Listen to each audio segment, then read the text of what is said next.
들어오는 건가요? 네, 후보자님께 질의하겠습니다. 후보자님, 2003년서부터 그 일정 기간 동안 NSC 상임위원장까지 이렇게 역임하시면서 국정원을 간접적으로 이렇게 살펴볼 기회는 있었죠?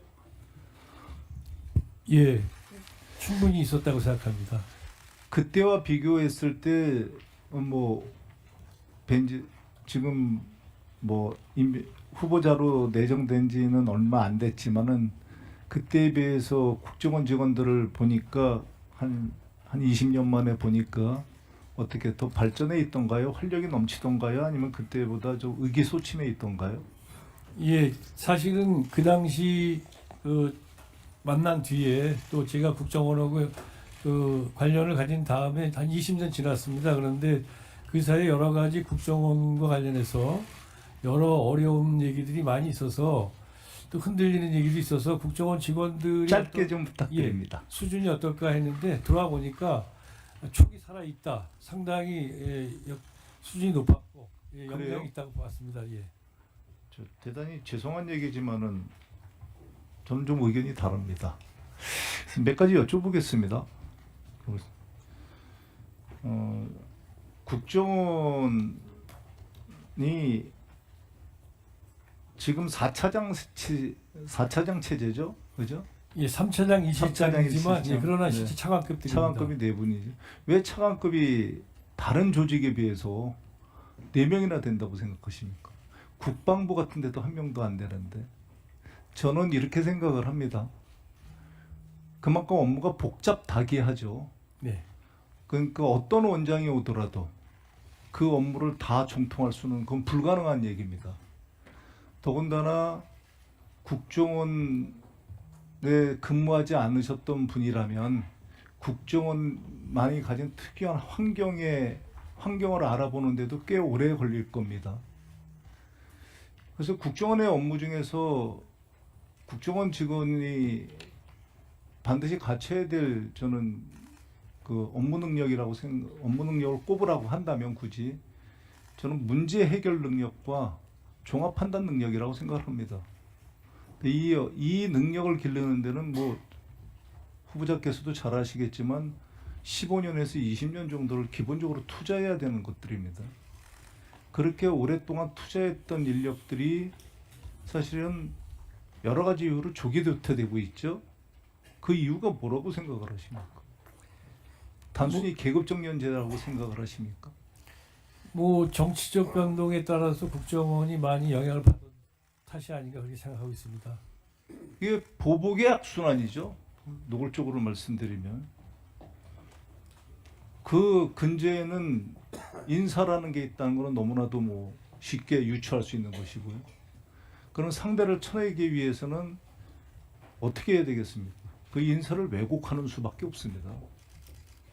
진짜 문제가 있는 직원이면은 그거는 그 정권에 상관없이 그거는 내보내면 되는 거지.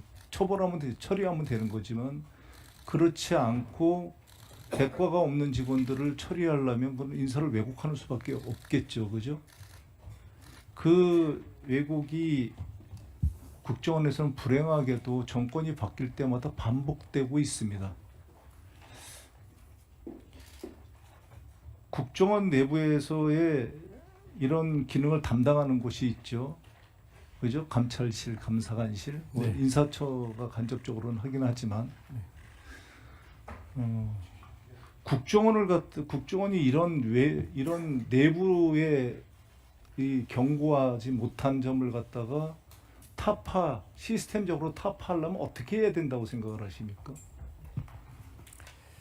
글쎄요, 다른 무엇보다도 국정원이 정치적인 영향을 받는. 저는 이렇게 생각을 합니다. 이게 그건 인적인 요소고요. 네. 저는 시스템을 바꿔야 된다고 생각을 합니다. 어떤 문제가 생겼을 때는 반드시 시스템을 바꿔야 된다고 생각을 하는데 국정원 내부의 감찰과 감사로는 이 시스템을 저는 못 바꾼다고 확신을 합니다.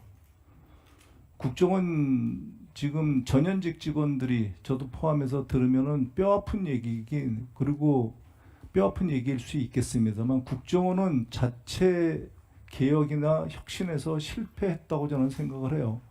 그리고 이 시스템을 바꾸지 않은 한 이거는 반복이 될 거라고 저는 확신합니다. 국정원이 변하고 국민의 정말 정보기관이 되겠다는 건 매번 반복되는 얘기입니다. 근데 그 얘기를 지금 30년째 하고 있는 거거든요. 그게 저는 외부의 감시의 취약이라고 생각을 해요. 그래서 세계의 정보기관은 그러면 특별하게 우리나라보다 사람들이 선하고 그래서 그런 게 없느냐? 그렇지 않습니다.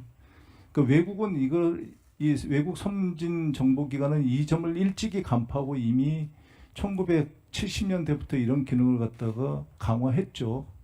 그게 외부에 의한 정보 감시 체계의 두 가지 크게 들어보겠습니다.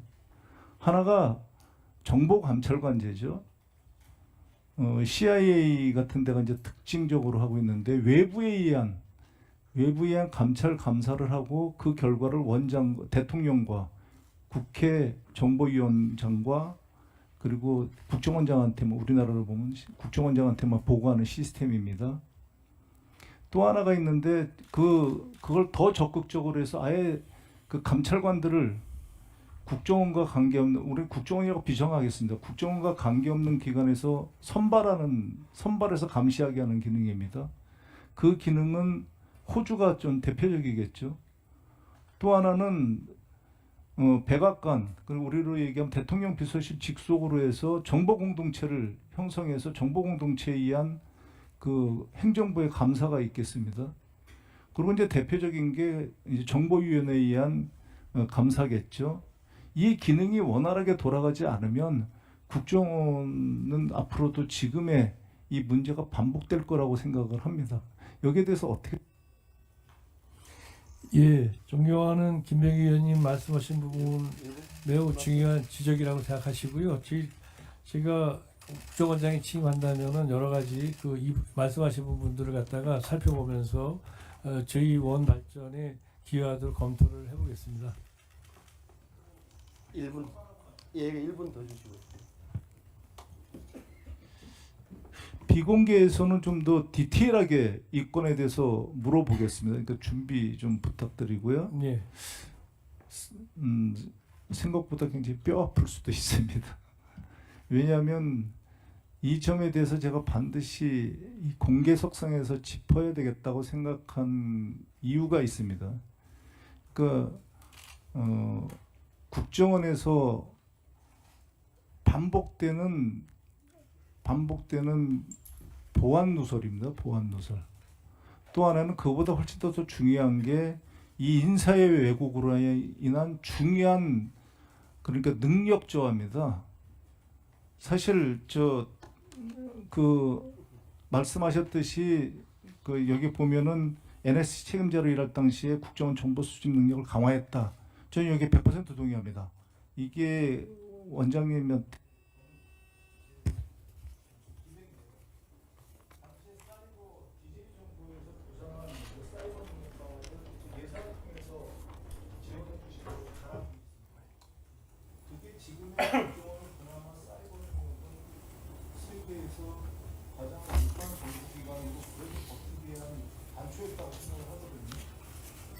그런 시스템 개혁을 통해서 사이버 능력을 강화했듯이 다른 분야도 그런 시스템 개혁을 통해 가지고 국정원의 업무 능력을 강화하기를 바라는 마음입니다.